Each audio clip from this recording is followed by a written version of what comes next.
Бүгінгі тақырыбымыз буындар. Ой деп айтқанда, әрине жиі буындар ауырады достар. Қақсайды. Оны не істеуге болады екен? Армысыздар, сәлеметсіздер ме? Құрметті достар, құрметті тыңдарман. Біздің саулық тайм бағдарламамызға қош келдіңіздер. Әрине тіркелмесеңіздер астына тіркелуді подписканы басып қойыңыздар. Лайк пен комментарияны жазуға ұмытпаңыздар. Бағдарламаны тыңдап болғаннан кейін ұнаса, басқа достарыңызбен, таныстарыңызбен бөлісуге ұмытпаңыздар.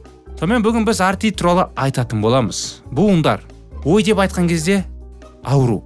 Пневмонияға байланысты шексіз госпитализациядан шаршаған Мэвис Линрен 70 жасында марафонға жүгіруге жаттыға бастады екен. 85 жасында ол әрқайсысы шамамен 42 шақырымды құрайтын 53 жарысқа қатысты. 89 жасында ол журналистерге: менің жасымда күнде таңертең тұрып, ештеңе ауырмайтынын білу керемет дейді. Керемет қой. 89 жасында сіз таңертең тұрған кезде, еш жеріңіз ауырмаған кезде, сіз өзіңіз сау сезінген кезде керемет емес пе бұл? Бүгін біз артрит туралы айтатын боламыз. Артрит дегеніміз не? Бұл ат әрине бәрімізге таныс. Бірақ сондағы бұл не екен? Артрит бұл буын ауруларын сипаттау үшін қолданылған жалпы термин екен. Бұл сөз буындардың қабынуы дегенді білдіреді. Біздің буындар қозғалуға мүмкіндік береді. Олар дененің ілмектері ретінде қызмет етеді. Сіңірлер мен бұлшықеттер сияқты буындар да үнемі жөнуді қажет етеді. Бұл процесс ұйқы кезінде орын алады. Буындар олардың зақымдалғанын қалай айтады? Мұның бәрі ауырсынудан және қозғалғыштығын жоғалтудан басталады екен. Буындар ісініп қызарады екен. Науқас таңертең кешке қарағанда нашар сезінеді. Буындар қызғаннан кейін ауырсыну және қозғалмау азаяды. Артриттің көптеген түрлері бар екен. Ең танымал остеоартрит екен.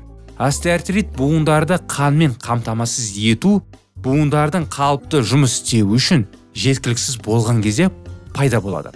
Сондай-ақ жүректің жұмысы әлсірейді және коронарлық артериялардың бітелуіне байланысты мүмкін емес болады.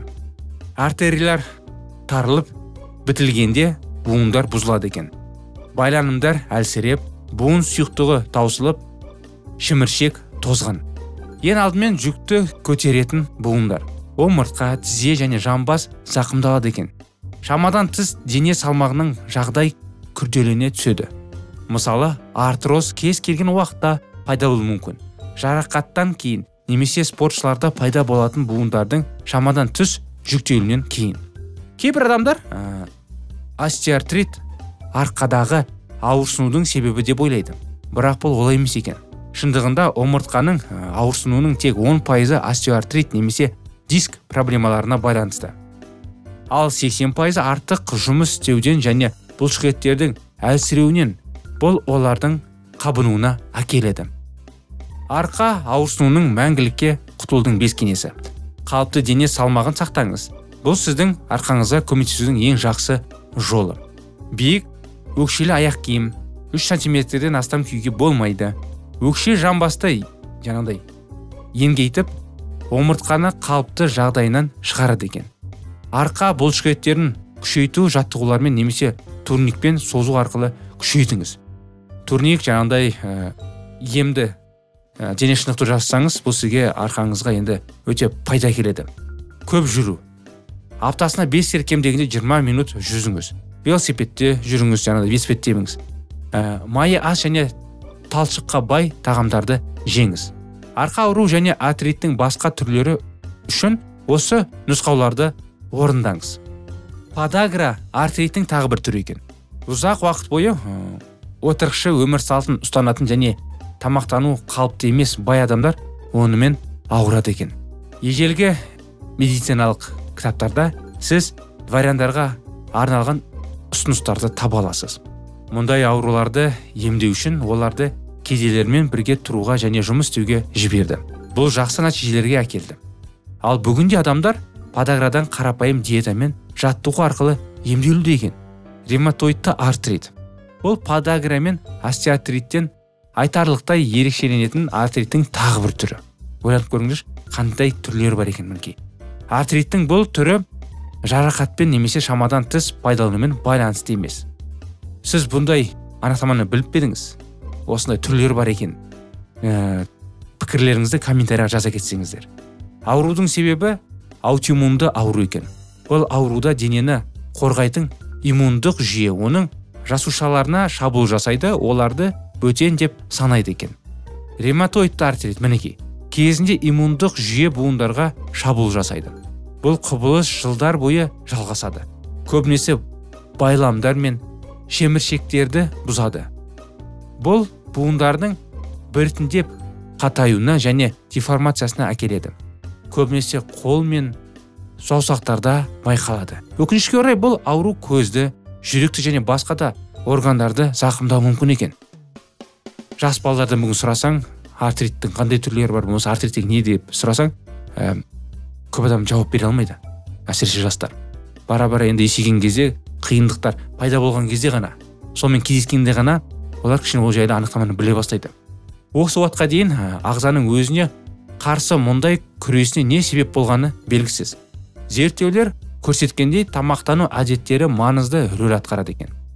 Кейде елдердегі адамдар үлкен қалалардағы адамдарға қарағанда ревматоидты артритпен ауыратыны дәлелденді. Ревматоидты артритпен ауыратын науқастар өсімдік тағамдарын, жемістер, көкөністер, дәнді дақылдар және бұршақ дақылдарды көбірек жесе, ауырсынуды және деформациядан зардап шегеді. Екінші жағынан сүт, жұмыртқа және басқа да жануарлардан алынатын өнімдер сияқты тағамдар бұл аурудың белгілерін нашарлатуы мүмкін. Сондықтан бұл тағамдарды ең аз мөлшерде шектеу керек. Емдеудің ең жақсы нәтижесі жануарлардан алынатын өнімдерді жемеген адамдарда байқалады. Мінекей, жемеген адамдарда, достар. Артриттің көптеген түрлері бар болса да, келесі принциптер сізге тиімді көмектеседі. Салмақты қалыпқа келтіру. Әрбір қосымша килограмм негізгі буындарға қосымша жүктеме береді. Жамбас, тізе және омыртқа. Кей адамдар өздерінің тәбеттерін ұстай алмайды. Тамақ жей береді, кішкене аз мөлшерде жесе жеткілікті ғой. Бірақ адамдар енді қазақша айтқан кезде қарын тойғанымен көз тоймайды. Сонымен кей адамдар енді өзінің салмағын көтергісі келе ме, кей оны ұстай алмай қалады да, қатты салмақ үлкейіп кетеді да, кейін омыртқаларға зардап шегеді. Сөйтіп адамдар өздерін нашар сезіне ауыра бастайды. Майы аз және талшыққа бай өсімдік тағамдар буындарға қан ағымын жақсартады екен. Уақыт өте бұл диета тарылған тамырларды тазартады. Артық майды қабылдаудан қоюланған қанды жоғартады және қан айналымын жақсартады. Қан айналымы жақсы болған ол өте дұрыс. Біз кей кезде ас су ішеміз, ол да маңызды негізі. Ет, жұмыртқа және сүт өнімдерін тұтынуды азайту сізді осы аурулардың барлығында, әсіресе ревматоид артритте айтарлықтай жақсарумен таң қалдыру мүмкін. Физикалық белсенділік буындарыңыздың айналасындағы байламдар мен бұлшықеттердің нығайту арқылы жеміршекті жандандыруға көмектеседі. Бұл буын қаттылығының алдын алады. Дене белсенділігі созылмалы мүгедектік алдын алуда өте маңызды.